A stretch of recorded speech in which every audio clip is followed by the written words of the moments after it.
Okay, so a lot of this has been going on. A lot of this has been going on lately between Solana and Algorand. There's a guy. There's a guy named Justin Bonds. Some of you are probably familiar about this with him. He's on Twitter, and he does some pretty deep dives into cryptocurrency. And I'm gonna give you.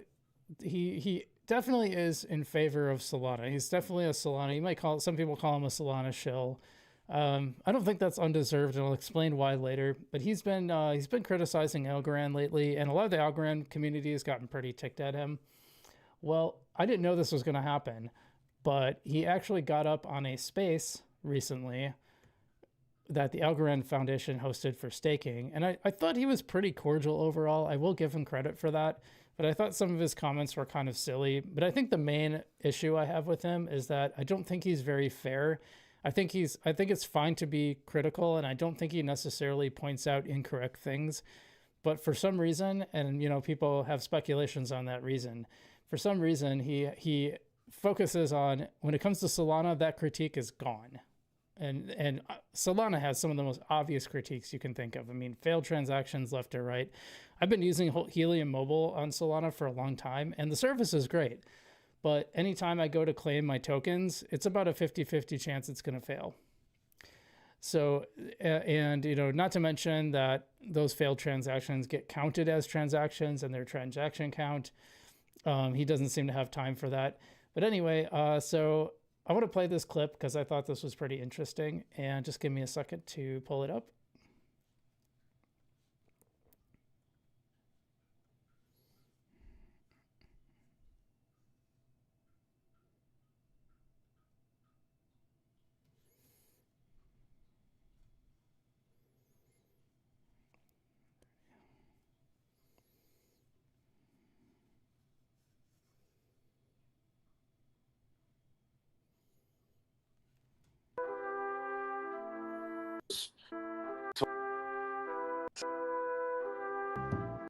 Unfortunately, our friends from Messina will be unable to speak today. Kevin is here in the speaker board, and I appreciate him joining, but he's very. And once again, to the Algo fam listening to us live, I highly recommend that you follow every single one of the speakers today. I offer Node Network.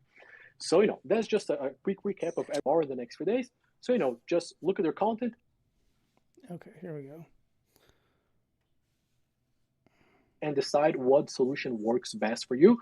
There are plenty of options. There's no reason why you shouldn't pick at least one of them, but hopefully multiple, and you try many different projects and support many different projects at once. So, maybe I'll throw it back to my team here, Mark, John, Mikkel. I think my part here by shilling our ecosystem is done. Over to you guys. Perfect. I think we're going to get to the last part of the space shortly, but I know, John, I think I see your best friend has requested to speak. So we can bring Justin Bonds on stage potentially, and we can... Oh, I thought it was Sydney Sweeney. Okay, yeah. If it's Justin, that's fine.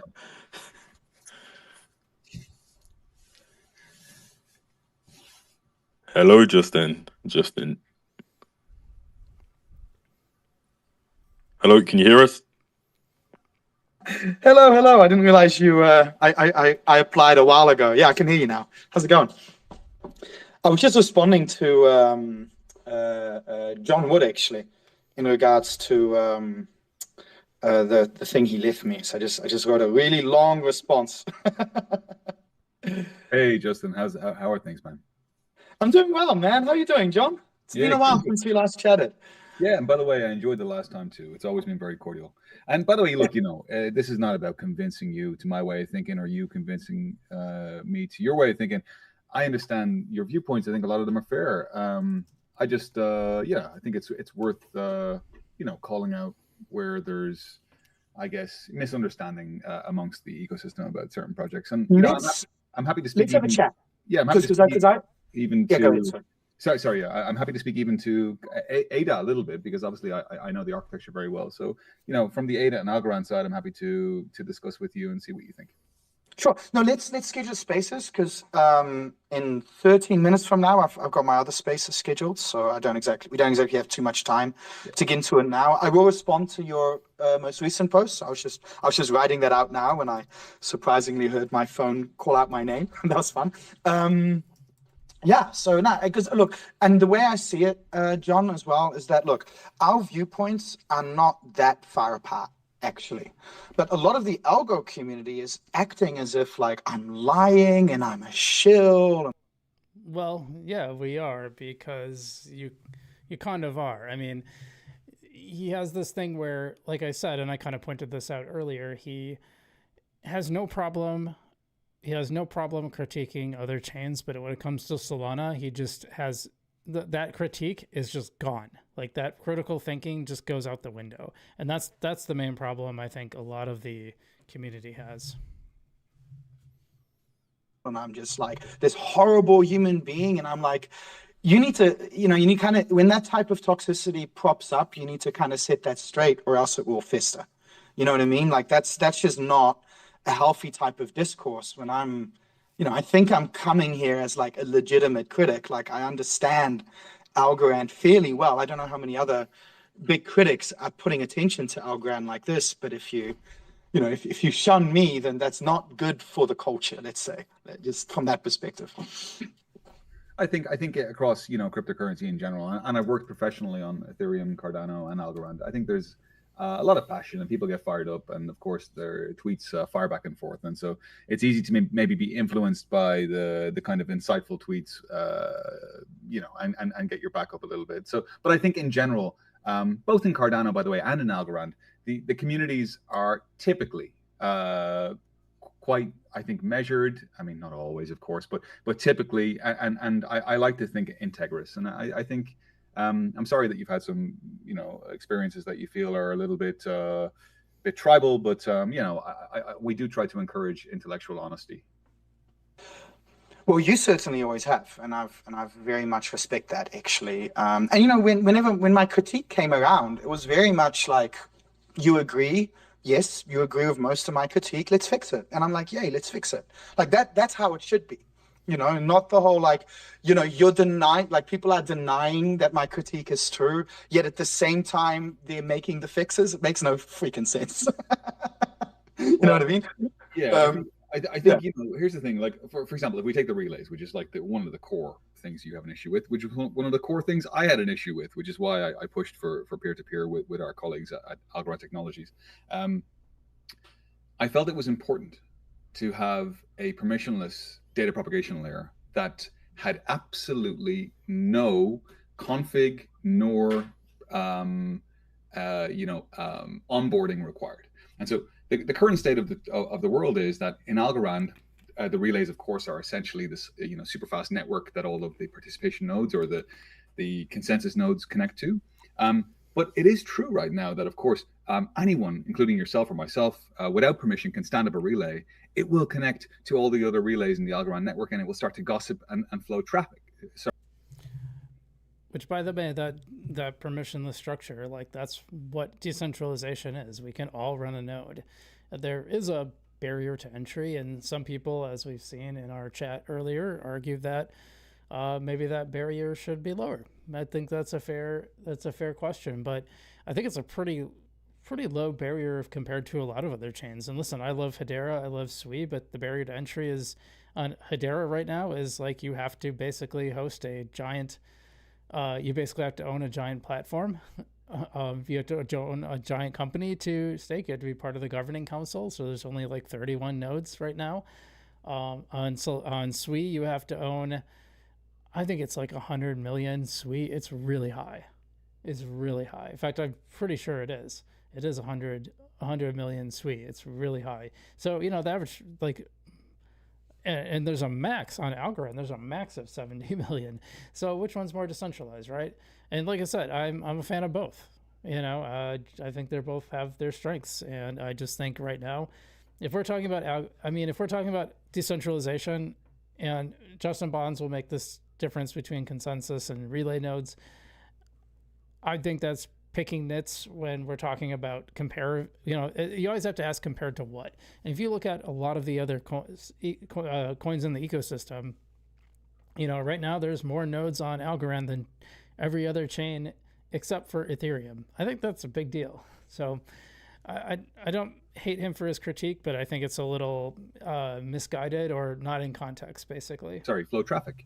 But what it will not do is be discoverable by a vanilla consensus node. And so if one wanted to stand up their own kind of relay, you would have to specifically point your consensus node at it. And so that's okay. It's not great. And true decentralization is where anyone can start one of these things and they don't have to bend over backwards in order to get their data to flow. Well, in practice, and this is the part that concerns me, and I'd like to, maybe we can schedule a spaces for like next week or the week after that. We can dig into this a bit more. Don't have enough time for that now. But what I would specifically like to dig into is what I'm concerned about in terms of where Algo is heading. I'm not sure how familiar you are with XRP. So XRP has what's known as a unique node list.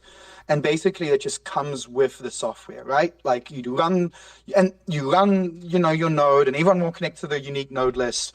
And anyone who kind of doesn't connect to that node list is essentially kind of kicked out of the network. They can't get their transactions relayed. So in practice, it's a permission system. In practice, even though like a lot of XRP people will say, no, but anyone can run one of these nodes, anyone can put up their own list, but it's meaningless if you have this kind of centralization of control of the list. So that's the part that concerns me about where Algorand's heading. And so that's fair, but even in peer-to-peer, that exists to some extent, because even in Bitcoin, as an example, there's a bootstrap DNS, right? Right. But I would say that's still different because of the peer-to-peer, actually, because of the peer-to-peer gossip network. You're able to, that's just your starting point in Bitcoin. In XRP, that's your endpoint. That's the problem. Well, yeah. I mean that's probably fair with XRP. I'm not sure about the architecture so much on that, but you know, you still have, even in Bitcoin with absolute peer-to-peer by definition, you still have this kind of like the golden node that you go to first to get started, right? Yeah, so to speak, or a list of quote-unquote golden nodes. That's correct. Yeah. And so I guess my point is, absolute like perfect decentralization at the network propagation layer is very, very tricky to do. But you know, Algorand has reasonable decentralization at the network propagation layer now. I know you don't agree with that, but certainly in Q1, when we drop peer-to-peer, we will get to a place where it's as functionally decentralized as Bitcoin is currently. Well, see, John's kind of saying what I was saying, right? Like, de facto, it's basically decentralized. I think Justin's picking like a really technical nit that I don't think most people are going to care about. And you know, whenever you make a statement like that, you have to say, well, compared to what? And you could say, well, compared to Bitcoin, maybe Bitcoin's a little more decentralized. Okay, fine. But I would put Algorand pretty high up in especially with the number of nodes that are running now. I would put Algorand up pretty high in the decentralization list. So that's just what I'm saying. Yeah, I really have to check on the details of that. Like, what I'm also curious about, like, look, I mean, like, as far as like to process one transaction, right? Like, to process one transaction takes a certain amount of data, takes a certain amount of processing power, and it kind of looks similar. It's all of the blockchains, right? Look, I mean, Algo is not black magic, right? If it were to actually do 10,000 TPS, its node requirements would be significantly higher, unless, right, what you're doing now is you're basically just outsourcing those node requirements to a highly centralized and permission part of this design. That's what the relay nodes are. If you didn't have the relay nodes, the actual node requirements for normal nodes would be much, much higher. Funnily enough, the relay nodes have similar node requirements to Solana. But actually, I don't think we actually have spiked over 10,000. And we didn't have nearly the number of nodes in place. So I'm not so sure about that. So no, they don't. So no? Like I mean, like I'll take the 2 points. So, you know, working backwards chronologically, our relay nodes are 32 gigs of RAM with a gigabit NIC and I think 3 terabytes of disk space. That's NVMe. Okay, Solana, I stand corrected then. But at 10K TPS, it would just be the same node requirements as Solana, right? No, it wouldn't actually, because the AVM is whatever. I know we're running out of time, but the AVM is like the Apple Silicon of the crypto space, man. It's incredibly efficient, and so, by the way, is our data propagation, and by the way, our deduplication and our handling of transactions that are invalid, etc. And so. What's the size of a single transaction, just out of curiosity, like by bytes? Like, how many bytes is a single transaction? If I can jump in here for a second. Sure. this totally feels like a dedicated space. Yeah. This is not the time or place. And Right, I'm also right. jumping into another space in 6 minutes from now. So, Yeah. so let's do this. Let's continue this conversation. And Justin, as you suggest, maybe we do a dedicated space about this next week. And Yeah. it'd be great to kind of dive deep on this and park the issue for now, because I think we're running out of time. But Mark, if I can ask one thing of Justin, if I convince you on this space next week, will you dump your Solana bags and buy Algorand? If you convince me, my fund will buy some Algorand, but I won't dump Solana, because then you also have to convince me that Solana is also bad, right? There's two arguments here. And also, I'm an investor. I can invest in multiple assets. I've never. True, but yeah, I could see. I could make an argument why Solana is bad. I don't think it's that hard to make. I don't think you have to get nearly as technical to make the argument that Solana is bad. 40% failed transactions, multiple instances of downtime. What more do you need? I mean, really, what more do you need? That's so again, we're getting into these like hyper specific technical questions on Algorand, and like the basics of how a blockchain should function don't happen on Solana. So I mean, that's kind of my point. Like it's so crazy to like get into these hyper technical details about, well, it's not quite decentralized to my liking, yet your chain is just failing. I mean, I just don't understand. Like I said, there's other chains I like. I'm not a Algorand maxi by any means. Justin seems to be a Solana maxi. Yeah, 14 average then says 14,000. Yeah, 14,000 it maxed out at. And we've seen the receipts, so I mean it's legit. So let me see if I can find. Oops.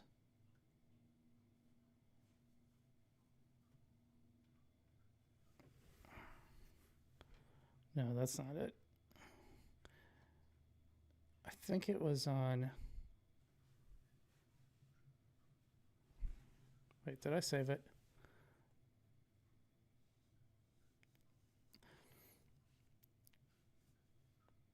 He had a really good breakdown. Hold on.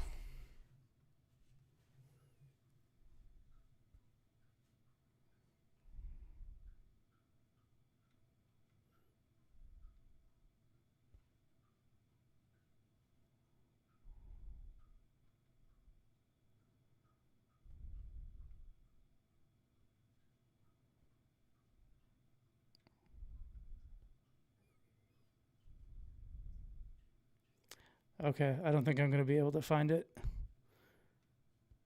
I thought it was a response. It must have been. Hold on, maybe I can find it.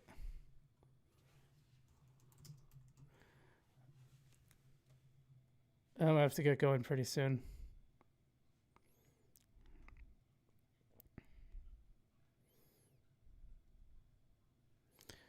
I think John had a really good response to his space. Let me see if I can find it.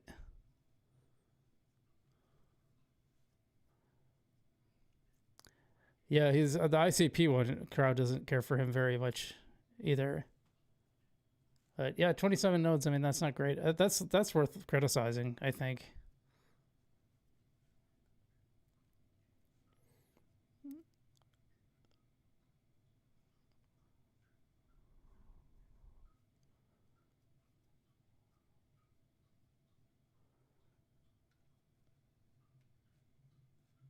Shoot. Yeah, I thought I had saved that, but I guess I didn't. John Woods had a really good breakdown on. I thought it'd be higher up. I don't know where that went. Okay. Well, anyway, yeah, I think it was. Honestly, I think it was kind of a silly space. I think it was a weird thing to do. Oh, Jupiter is on. Welcome, Jupiter I. Said he earned his first over 10 algo. Yeah, got your first block. Congrats, my friend. Yeah, I don't know. I thought the debate was a little bit silly. There's a much longer debate, by the way. If you check on Justin Bond's stream, you can check that out. It's 3 hours, so I haven't listened to it. I don't know if I'll get to it, to be honest. I thought about maybe trying to pull some clips from that too, but Average Sun says, yeah, I swear Justin is just like the Beat Bobby Flay of the crypto world, just going around wanting to start fights with everyone to prove he's better. Could be.